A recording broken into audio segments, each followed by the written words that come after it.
ചെറുക്ക. Sorry sorry sorry.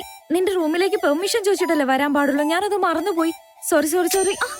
എടി കഴുതേ, ഇനി എന്തിനാടി ഫോർമാലിറ്റീസ് ഒക്കെ? നിനക്ക് ഇനി ഈ റൂമിലേക്ക് എപ്പോ വേണമെങ്കിലും കയറി വരാം. ഇത് പറയാൻ ഈസിയാ, അതൊക്കെ ഓക്കെ. ചൂടുവെള്ളത്തിൽ വീണതുകൊണ്ട് പച്ചവെള്ളം കണ്ടാലും ഞാൻ പേടിക്കും. വായാടി, നിനക്ക് ഓർമ്മയുണ്ടോ ആദ്യയുടെ കല്യാണത്തിന്റെ അന്ന് നടന്ന സംഭവം? അതൊക്കെ എങ്ങനെയാ മോനെ മറക്കുന്നത്? നിന്നെ പോലുള്ളവർ ഈ ലോകത്തുണ്ടല്ലോ എന്ന് ഞാൻ വിഷമത്തോടെ ഓർത്ത ദിവസം. നമ്മൾ ഫേസ് ടു ഫേസ് വഴക്കുണ്ടാക്കാൻ തുടങ്ങിയത് അവിടെ മുതല്. ആ ദിവസത്തെ കുറിച്ച് ഓർമ്മിപ്പിക്കല്ലേ, എനിക്ക് നല്ല ദേഷ്യം വരും. ദേഷ്യോ? അതെന്തിനാ? ഞാനൊന്ന് അറിയാതെ നിന്റെ ദേഹത്ത് വീണപ്പോ നീ എന്നെ മനഃപൂർവ്വം താഴെ ഇട്ടില്ലേ, ആ ദേഷ്യം. അങ്ങനെ ചെയ്തോ? എനിക്കൊന്നും ഓർമ്മയില്ല. വീണത് ഞാനാണല്ലോ, അതുകൊണ്ട് എനിക്ക് നല്ല ഓർമ്മയാ. അങ്ങനെയാണെങ്കിൽ നമുക്ക് ആ സീനൊന്ന് റീക്രിയേറ്റ് ചെയ്താലോ? എന്ത്? മറന്നുപോയതൊക്കെ ഒന്ന് ഓർത്തെടുക്കാലോന്ന്.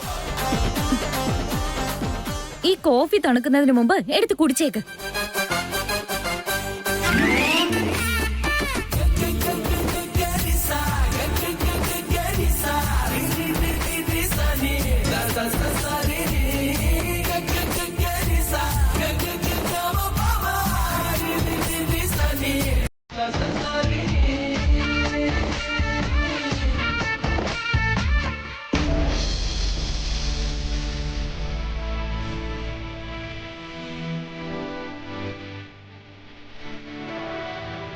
ഇത്രയും പെട്ടെന്ന് എല്ലാം പഴയതുപോലെയാവുമെന്ന് ഞാൻ പ്രതീക്ഷിച്ചില്ല വിക്കി. എന്റെ പ്രാർത്ഥനയ്ക്കൊക്കെ ബലം ഉണ്ടായല്ലോ. ഈശ്വരൻ വലിയവനാ. എടി ഭാര്യയെ, ദൈവത്തിന്റെ കാര്യം എനിക്കറിയില്ല, പക്ഷെ മനുഷ്യരെല്ലാം മനസ്സുകൊണ്ട് വളരെ ചെറിയ ആൾക്കാരാ. അതെന്താ വിക്കി അങ്ങനെ പറഞ്ഞത്? അതൊന്നുമില്ല, കാലം വന്ന് വാതിൽ മുട്ടിയപ്പോ ചിലപ്പോ അങ്ങനെയായിരിക്കും ചിന്തിച്ചത്. വിക്കി,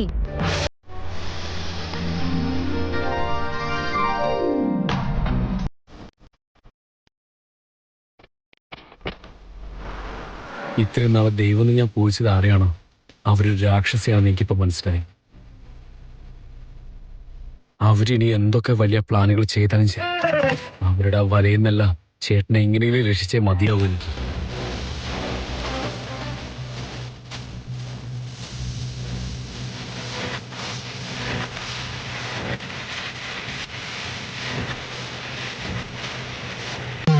പഴയതുപോലെ എന്നെ താഴേക്ക് വീഴിക്കില്ലല്ലോ അല്ലേ?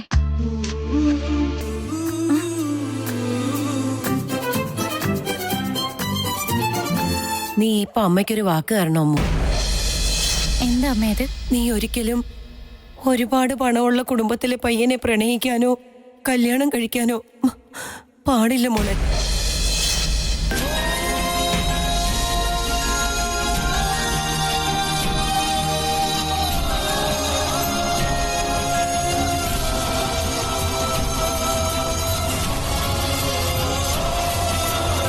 എന്തു പറ്റി അമൂല്യ?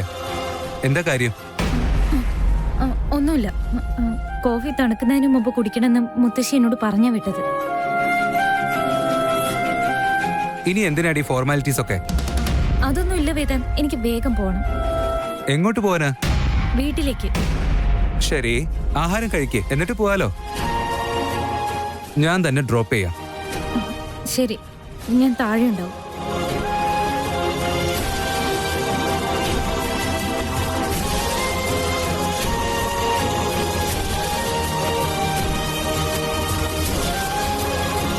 പെട്ടെന്ന് ഈ കഴുതയ്ക്ക് എന്ത് പറ്റി?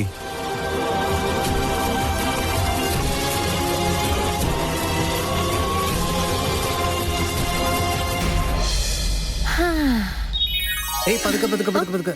നീ പ്രഗ്നന്റ് ആണ് മോളെ. മെസ്സിയെ പോലെ ഇങ്ങനെ ഓടി നടക്കല്ലേ. എന്നാലും എന്ത് വലിയ അത്ഭുതം നടന്നല്ലേ സിദ്ധാർത്ഥ്? 2 ദിവസം കൊണ്ട് നമ്മൾ എന്തുമാത്രം ടെൻഷൻ അടിച്ചു അല്ലേ? നാളെ ഇനി എന്ത് സംഭവിക്കും, ചേട്ടൻ ഇനി എപ്പോ പഴയതുപോലെയാവും, അങ്ങനെ 100 കണക്കിന് കാര്യങ്ങൾ ചിന്തിച്ചു. പക്ഷെ ഇപ്പൊ നോക്ക്, കാര്യങ്ങൾ എത്ര പെട്ടെന്നാ റിലാക്സ് ആയത്. അതെ അതെ, ശരിയാ ആദ്യ. ചേട്ടൻ ഇത്ര പെട്ടെന്ന് റിക്കവർ ആവുമെന്ന് ഞാൻ പ്രതീക്ഷിച്ചതേ ഇല്ല. ധ്രുവ് പറഞ്ഞതുപോലെ വിക്കി ചേട്ടൻ ഒരു ഫൈറ്റർ തന്നെയാ. സിദ്ധാർത്ഥ്, ഞാൻ പറയുന്നതൊക്കെ കേട്ടിട്ട് നീ എന്താ എങ്ങനെ മോളിക്കൊണ്ടിരിക്കുന്നേ? ഏയ് ഒന്നുമില്ല, അങ്ങനെ പ്രത്യേകിച്ച് ഒരു കാര്യമില്ല. പക്ഷേ നിനക്കെന്തോ പറ്റിയിട്ടുണ്ടെന്ന് തോന്നുന്നു. എനിക്കെന്ത് പറ്റാനാ? അത് പിന്നെ എനിക്ക് നിന്നെ കാണുമ്പോ വേറെന്തൊക്കെയാ തോന്നുന്നത്. എന്ത് എന്ത് തോന്നേ? അതെന്താന്ന് ചോദിച്ചാ അതായത് എനിക്ക് സിദ്ധാർത്ഥ്, ഡിസ്റ്റൻസ് മെയിൻറ്റെയിൻ ചെയ്യണം. ഇനി ഒരു 4-5 മാസത്തേക്ക് നീ എന്നെ വേറൊരു രീതിയിൽ നോക്കണ്ട. ഈ വയറ്റിൽ വളരുന്ന എന്റെ കുട്ടി ഇപ്പൊ തന്നെ അച്ഛൻ ശരിയല്ലെന്ന് കരുതും. ഹലോ ജൂനിയർ ആദ്യ, നീ ഒന്ന് പെട്ടെന്ന് പുറത്തേക്ക് വരോ? നീ വരുന്നത് വരെ നിന്റെ ഈ അമ്മയെ ഞാൻ അടുത്ത വീട്ടിൽ ആന്റിയെ നോക്കുന്ന പോലെ നോക്കേണ്ടി വരും. അയ്യോ.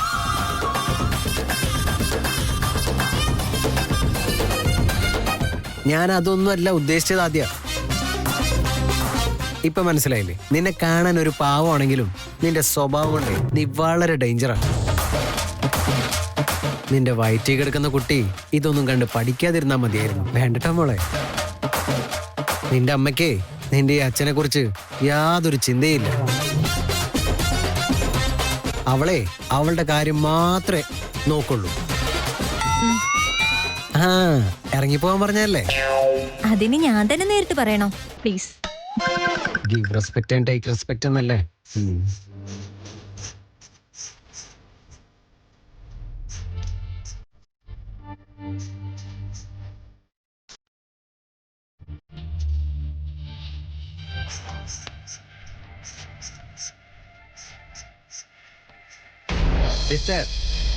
വിക്രാന്ത് ആശുപത്രിയിൽ നിന്ന് വീട്ടിലേക്ക് വന്നപ്പോ എല്ലാവർക്കും സംശയം ഉണ്ടാക്കുന്ന രീതിയിൽ എന്തിനാ പെരുമാറിയത്?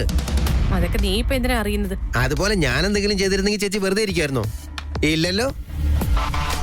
അത് മാത്രമല്ല, അവനെന്ത് സംഭവിച്ചൊന്നും ചോദിച്ചില്ല, നോർമലായിട്ട് സംസാരിക്കുകയും ചെയ്തില്ല, ഓവർ ആക്ട് ചെയ്ത് സംശയം കൂട്ടുകയും ചെയ്തു. ചേച്ചി ശ്രദ്ധിച്ചില്ലായിരുന്നോ? ആ നാശം പിടിച്ച അമൂല്യ ചേച്ചിയോടാണ് ഓരോന്ന് ചോദിച്ചോണ്ടിരുന്നത്. എനിക്ക് തോന്നുന്നത് ചേച്ചി ഇങ്ങനെയൊക്കെ പെരുമാറി ചേച്ചി സ്വയം സറണ്ടർ ആകുമെന്ന് തന്നെയാണ്. Shut up. എന്നോടൊരു കുറ്റവാളിയെ പോലെ സംസാരിക്കരുത്. പിന്നെ എങ്ങനെ സംസാരിക്കണ്ടേ? അതെനിക്കറിയില്ല. പക്ഷെ വിക്കി എന്നോട് സംസാരിച്ച രീതി നീ കണ്ടില്ലേ? അവന് ആക്സിഡന്റ് ഉണ്ടാക്കി അവനെ കോമയിൽ കിടത്തിയത് ഞാനാണെന്ന രീതിയിൽ അവൻ എന്നെ നോക്കിയതും സംസാരിച്ചതും ഒക്കെ അത് കണ്ടത് മുതൽ ഞാൻ ഡിസ്റ്റർബ്ഡ്. എന്തൊക്കെയാണെങ്കിലും കാര്യങ്ങൾ ഇവിടെ ആരും അറിഞ്ഞിട്ടില്ല. ഇതുവരെ എല്ലാം സസ്പെൻസ് തന്നെയാണ്. അങ്ങനെ തന്നെ മുന്നോട്ട് പോട്ടെ. ചേച്ചി ഓരോന്ന് കാണിച്ച് ഇതെല്ലാരും അറിയിച്ചാ അത് നമുക്ക് വലിയ പ്രശ്നമായിട്ട് തീരും. മാത്രമല്ല, മറ്റുള്ളവർക്ക് സംശയം തോന്നുന്ന രീതി ചേച്ചി പെരുമാറരുത്. എന്ന് വെച്ചാ വിക്കിക്ക് എന്നെ ഒരു സംശയം ഇല്ലെന്നാണോ നീ പറയുന്നേ? എനിക്ക് തോന്നുന്നത് എന്താന്ന് വെച്ചാ, വിക്കി ധ്രുവയെ പോലെ അല്ല. ആരെങ്കിലും എന്തെങ്കിലും പറഞ്ഞാ അവൻ അതങ്ങ് അതേപടി വിശ്വസിക്കില്ല. അതുകൊണ്ടായിരിക്കും അവൻ ഈ കാര്യങ്ങളൊന്നും വേദാന്തിനോട് പറയാത്തത്. ഇനിയെങ്ങാനും വിക്കിക്ക് അവൻ അറിഞ്ഞെല്ലാം സത്യമാണെന്ന് മനസ്സിലായി കഴിഞ്ഞാ അവൻ എത്രയും പെട്ടെന്ന് വേദാന്തിനോട് തെളിവ് സഹിത ഈ കാര്യങ്ങളെല്ലാം പറഞ്ഞു കൊടുക്കും. അതും സത്യം. വേദാന്ത് ഇപ്പോഴും എന്നോട് വളരെ നോർമലായിട്ടാണ് സംസാരിച്ചത്. അതായത് ഞാൻ പറഞ്ഞെല്ലാം ശരിയാണ്. പെട്ടെന്നൊരു തീരുമാനത്തിലെത്തണം. എന്നാലും വിക്കി എന്നെ കുറിച്ചുള്ള സത്യങ്ങളൊക്കെ അറിഞ്ഞിട്ടും എന്നോട് അവനെങ്ങനെ നോർമലായിട്ട് പെരുമാറാൻ കഴിയുന്നേ? നമ്മൾ അങ്ങനെ ചിന്തിക്കുകയാണെങ്കിൽ എവിടെയോ എന്തോ മിസ്സായി പോയിട്ടുണ്ട്. ഇതൊക്കെ വളരെ സീരിയസ് ആയിട്ട് ആലോചിക്കേണ്ട കാര്യങ്ങളാ. നമ്മൾ സംസാരിച്ചതൊന്നും അവൻ കേട്ടിട്ടില്ലാന്ന് തോന്നുന്നു. ഹോസ്പിറ്റലിൽ വെച്ച് നമ്മളിതൊക്കെ സംസാരിച്ചതല്ലേ. ഇനി അങ്ങനല്ല എന്നുണ്ടെങ്കിൽ അവന് നമ്മളെ പോലെ തന്നെ ബുദ്ധിപരമായിട്ട് കളിക്കുകയായിരിക്കും. അയ്യോ സിസ്റ്റർ, അവൻ നമ്മളെ പോലെ ചിന്തിക്കുകയാണെങ്കിൽ നമ്മുടെ അവസാനം ജയിലിലായിരിക്കും ഉറപ്പാ. Shut up. എപ്പോഴും ഇങ്ങനെ ജയിലിന്റെ ഗോതമ്പുണ്ടയുടെ കാര്യം പറയണ്ട. It's so irritating. നോക്ക് പ്രഭാകരെ, ഞാൻ മരിച്ച എന്റെ ബോഡി ശ്മശാനത്തിലേക്ക് എടുക്കുന്നത് വരെ ഒരു തെറ്റിന്റെ പേരിലും എന്നെ ആർക്കും ജയിലിലേക്ക് അയക്കാൻ കഴിയില്ല. വേദാന്തിന്റെ അച്ഛനെയും അമ്മയും ഞാൻ എന്താ ചെയ്തതെന്ന് ഈ പ്രപഞ്ചത്തിൽ ഒരു കുഞ്ഞിന് പോലും ഇതുവരെയായിട്ട് അറിയില്ല. അത്രയ്ക്കും ബുദ്ധിപരമായിട്ടാണ് ഞാൻ കളിച്ചേ. അത്രയും ബുദ്ധിയുള്ള എന്നെ ആർക്കെങ്കിലും പെട്ടെന്ന് ജയിലിലേക്ക് അയക്കാൻ കഴിയും?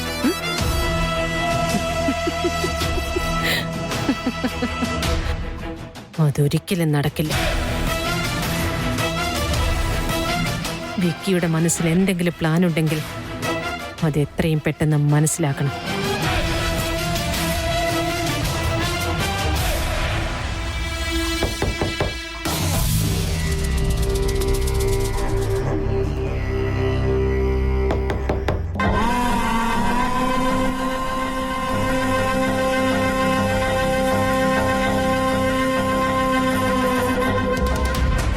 എന്താ ആരതി? അമ്മേ, എല്ലാവർക്കും കഴിക്കാൻ എടുത്ത് വെച്ചിട്ടുണ്ട്. ഒന്ന് കഴിക്കാൻ വരുമോ? അയ്യോ, അങ്ങോട്ട് ചെന്നാ അവിടെ വിക്കി ഉണ്ടാവുമല്ലോ. അവന് മുൻപിലിരുന്ന് ആഹാരം കഴിക്കുന്ന കാര്യം എന്തായാലും നടക്കില്ല.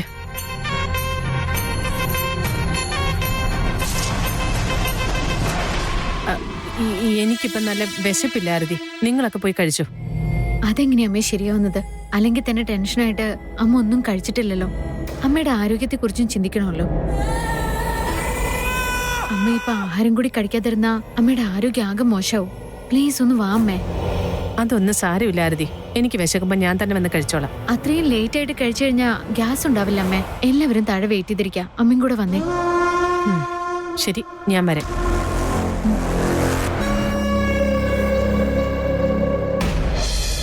ചേട്ടാ, ഒരു മിനിറ്റ്.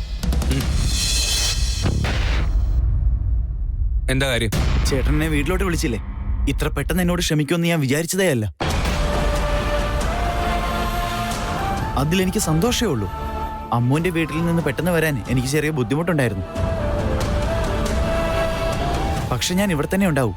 എല്ലാം ഓക്കെ ആയിട്ട് ഞാൻ വീണ്ടും അവിടെ നിൽക്കുന്നത് അത്ര ശരിയായ കാര്യമല്ലല്ലോ. പക്ഷെ ഞാൻ ഇങ്ങോട്ട് വന്ന ആ സുഹാസിനി. 1 സെക്കൻഡ്. നീ ഈ 2 കാര്യം മനസ്സിൽ വെച്ചോ. ഒന്നാമത്തത്, ഞാൻ നിന്നോട് ക്ഷമിച്ചിട്ടില്ല, ഇനി ക്ഷമിക്കുകയില്ല. ഇനി രണ്ടാമത്തത്, നീ ഈ വീട്ടിലേക്ക് തിരിച്ചു വരുന്ന കാര്യം ഇമ്പോസിബിൾ ആണ്.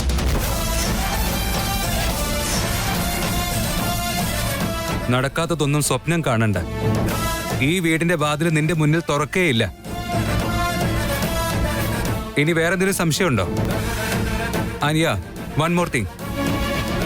ഹോസ്പിറ്റലിൽ വെച്ച് ഞാൻ നിന്നോട് സംസാരിച്ചത് വിക്രാന്തിന് വേണ്ടി മാത്രമാണ്. വിക്രാന്തിന് നിന്നെ ഒരുപാട് ഇഷ്ടമാണ്. അവന്റെ അസുഖമൊക്കെ മാറി ഓക്കെ ആവാൻ നീയും കൂടെ അവിടെ ഉണ്ടാവണമെന്ന് എനിക്ക് തോന്നി. അതുകൊണ്ട് മാത്രമായിരുന്നു അങ്ങനെ. അതും മനസ്സിൽ വെച്ച് മറ്റെന്തെങ്കിലും ലക്ഷ്യങ്ങളുമായിട്ട് ഇങ്ങോട്ട് തിരിച്ചു വരാനാണ് നിന്റെ ഉദ്ദേശമെങ്കിൽ അതിപ്പോഴേ മറന്നേക്ക്.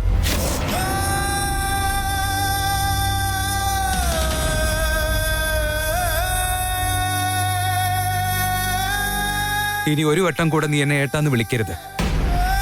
ഞാൻ നിന്റെ ചേട്ടനുമല്ല, നീ എന്റെ അനിയനുമല്ല.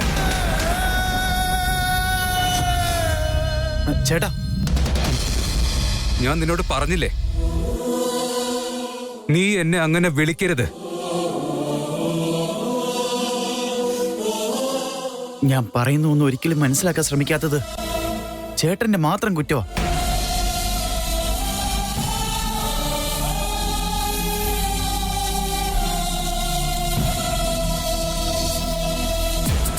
ധ്രുവൻ ഒരു തെറ്റും ചെയ്തിട്ടില്ല ഏട്ടാ. ചേട്ടൻ അവനോട് നീതികേട് കാണിക്കുന്നത്. നമ്മുടെ ഈ വീട്ടില് എല്ലാവരെക്കാളും ധൈര്യമുള്ളത് ധ്രുവനാണ്. നിന്റെ നന്മയ്ക്ക് വേണ്ടി മാത്രമാണ് അവൻ നേരിട്ട് നിന്നോട് കാര്യങ്ങൾ പറഞ്ഞത്. പക്ഷെ നീ അവൻ അകറ്റി നിർത്താൻ മാത്രം ചെയ്തേ. ചേട്ടൻ ആരെയാണ് ഇപ്പൊ വിശ്വസിക്കുന്നത്? അവരാണ് ചേട്ടനെ ചതിക്കുന്നത്. ആരെയാണ് നീ സ്നേഹിക്കുന്നത്? അവരാണ് നിന്നെ വഞ്ചിച്ചുകൊണ്ടിരിക്കുന്നത്. ധ്രുവൻ നിനക്ക് വേണ്ടി നല്ലതൊക്കെ ചെയ്തിട്ടും നീ അവനൊരു ശത്രുവായിട്ട് മാത്രം കാണുന്നത്. ആ സുഹാസിൽ നിന്നെ എത്രത്തോളം ബ്രെയിൻ വാഷ് ചെയ്തിട്ടുണ്ടെന്ന് ഇപ്പൊ മനസ്സിലായി. നിന്നോട് വേഗം കാര്യങ്ങൾ പറഞ്ഞ് മനസ്സിലാക്കുന്നത് അത്ര ഈസിയല്ല. പക്ഷെ ഞാനത് വെറുതെ വിടില്ല ചേട്ടാ.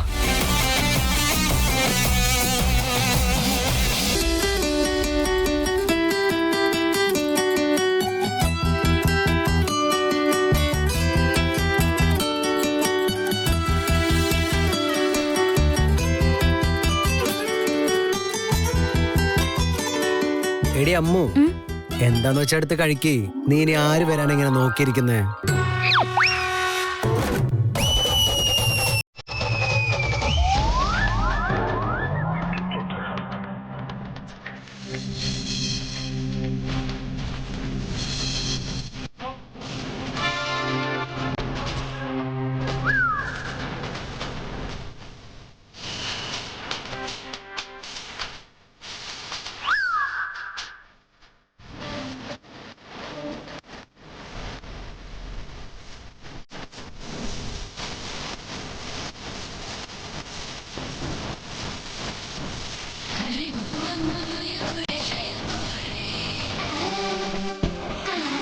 അമ്മു, നീ ഫുഡ് കഴിക്ക്. നീ ആരെ വെയിറ്റ് ചെയ്യുന്നേ?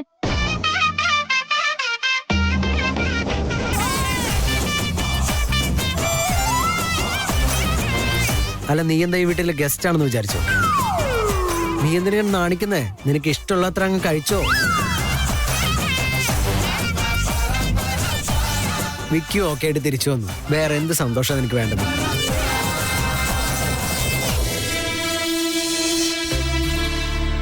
ശരി ചേട്ടാ.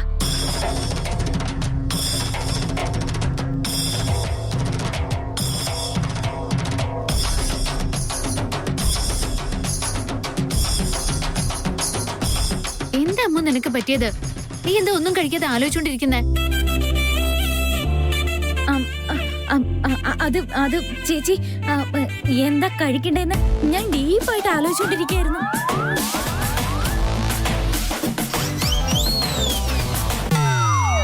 കേക്ക് കഴിക്കണോ അതോ റൈസ് കഴിക്കണോ? ചില സമയത്ത് നീ കാണിക്കുന്നൊന്നും എനിക്ക് മനസ്സിലാവുന്നേ ഇല്ല അമ്മ.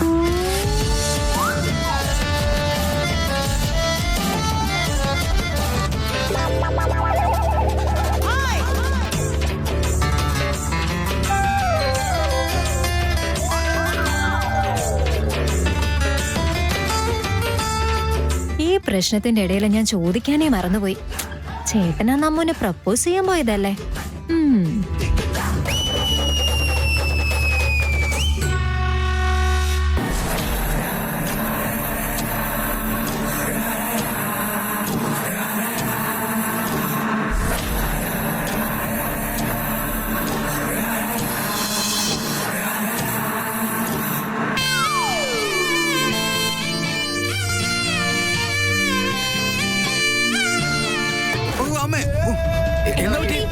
അത് ടേബിളില് കാലൊന്ന് തട്ടിയത്. ഓ അതായിരുന്നു. ശരി ശരി.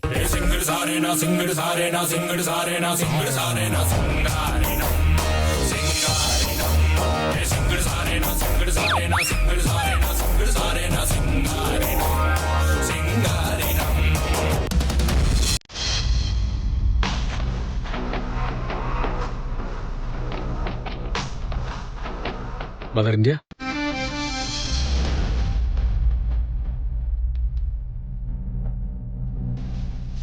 എനിക്ക് അമ്മയുടെ കൈകൊണ്ട് ഫുഡ് കഴിക്കാൻ തോന്നുന്നു. ഒരുപാടായില്ലേ?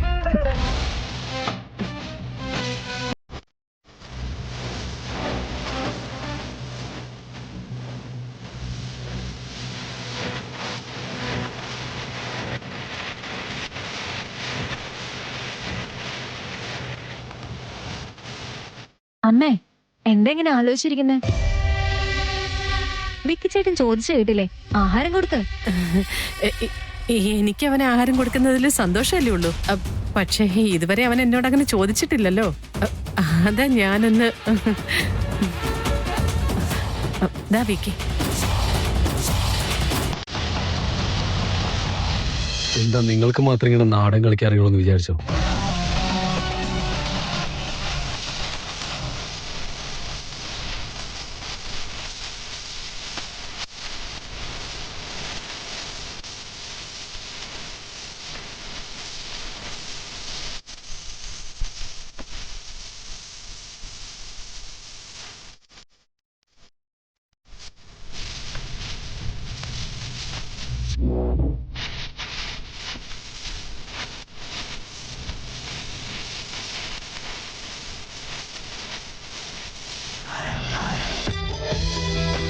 അമ്മു ഞാൻ ഇറങ്ങാം. നീ എന്റെ ഒപ്പം വരുമല്ലേ? ആ കണഞ്ചേട്ടാ വരുവാ. വേദാന്തിനോട് പറഞ്ഞിട്ട് ഇറങ്ങാം. വിക്രാന്തിന് പെട്ടെന്ന് ഭേദമായതില് എനിക്കൊരുപാട് സന്തോഷം തോന്നുക. ഇനി അവനൊരു പ്രശ്നവും വരാതെ ഞാൻ തന്നെ കൂടെ നിന്ന് നോക്കും. വിക്കി ചേട്ടൻ വളരെ സ്ട്രോങ് ആ വേദാന്ത്. ചേട്ടനെ ഒന്ന് മോട്ടിവേറ്റ് ചെയ്തപ്പോഴേക്കും ആളാകെ ഉഷാറായില്ലേ? നമ്മൾ ചേട്ടന് വേണ്ട ധൈര്യം മാത്രം കൊടുത്താൽ മതി. Yes Amulya, I will. ശരി, ഞാൻ കണ്ണൻചേട്ടന്റെ കൂടെ പോയിക്കോളാം. എനിക്കൊന്ന് ഓഫീസിലേക്ക് പോണം. വിക്രാന്തിന്റെ അവസ്ഥ കാരണം എനിക്ക് കോൺസെൻട്രേറ്റ് ചെയ്യാൻ പോലും പറ്റിയിട്ടില്ല. നീ എന്റെ കൂടെ ഓഫീസിലേക്ക് വാ. എനിക്കൊരു ബിസിനസ് മീറ്റിംഗ് ചർച്ച ചെയ്യാനുണ്ട്. അത് ഞാൻ നാളെ വരുമ്പോ പറഞ്ഞാ പോരെ? എനിക്കിപ്പോ കണ്ണൻചേട്ടന്റെ കൂടെ വീട്ടിലേക്ക് പോണം. കണ്ണൻചേട്ടൻ എന്തായാലും വീട്ടിലേക്കാണല്ലോ പോകുന്നത്. നീ എന്തിനാ വീട്ടിലേക്ക് ഡ്രോപ്പ് ചെയ്യുന്ന കാര്യം ആലോചിക്കുന്നേ? ഞാനിവിടെ ഉണ്ടല്ലോ, ഞാൻ ഡ്രോപ്പ് ചെയ്ത് തരും. നടക്ക്. കണ്ണൻചേട്ടാ എന്നാ ഇറങ്ങിക്കോ, ഞാൻ വേദാന്തിന്റെ കൂടെ വരാം.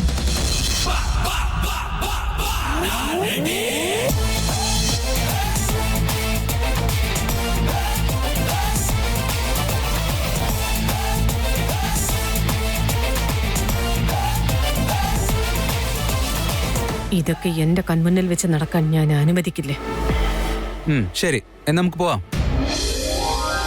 വേദാന്ത്, നീ ഇപ്പൊ എവിടേക്ക് പോവാ? അമൂലെ വീട്ടിലാക്കി കൊടുക്കാൻ പോവാമേ. ആന്റി ഞാൻ പോയിട്ട് വരാം. മിക്കിച്ചേന്റെ കാര്യം ഒന്ന് ശ്രദ്ധിക്കണേ.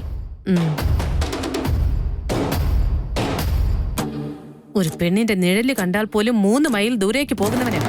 ഞാനും ആദ്യം അല്ലാതെ ഒരു പെണ്ണ് പോലും ആ കാറിൽ ടച്ച് ചെയ്തിട്ടുമില്ല. അങ്ങനെയുള്ള വേദാന്തിനെ ഈ അമൂല്യ ഇത്രയധികം മാറ്റിയെടുത്തല്ലോ. ഇനിയും ഞാൻ ഒന്നും ചെയ്യാതിരുന്നിട്ട് ഒരു കാര്യമില്ല.